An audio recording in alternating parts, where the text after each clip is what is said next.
Hey y'all, Emma here. I've got on my green for St. Patrick's Day, and in this video I'm going to teach you guys how to make a St. Patrick's Day mini bunting. So let's jump in. Start by grabbing the art for this sublimation project for free at emmywilson.com/blog.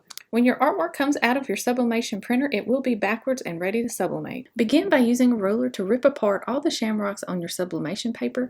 Ripping apart the designs will keep you from having harsh edges when you print. You want to rip as close as you can to your design without ripping the design itself. For this sublimation project, you will need a piece of 100% polyester fabric that is at least 18 inches by 12 inches. Using the bunting pattern provided in the free digital download with this project, use your scissors to cut around the pattern and then use a pencil to trace your pattern onto your polyester fabric. You'll need to trace 5 bunting shapes onto your fabric, one for each of the shamrocks. Next, use a good pair of sharp scissors to cut around your bunting shape that you drew on your fabric.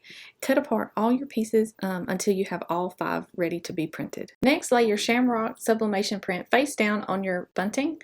Use heat transfer tape to tape around all edges of your design. You don't want your design to shift while you print. Repeat this process on all of the mini buntings. Set your heat press to 400 degrees for 40 seconds. Use your heat press pad covered with a piece of cardboard, then lay down your mini buntings and cover with parchment paper. Press your design for 40 seconds with medium pressure. You want your pressure to be as even as possible. Once your design is cooled, peel away your parchment paper and peel away your taped sublimation paper, revealing your design. Be careful here, it's extremely hot. Next, you'll need 2 yards of jute cording. Starting 12 inches from the end, put your first mini bunting and add a layer of hot glue right to the edge. Use silicone finger protectors to press your jute down onto your hot glue, and then lay another bead of hot glue on top of the jute cording.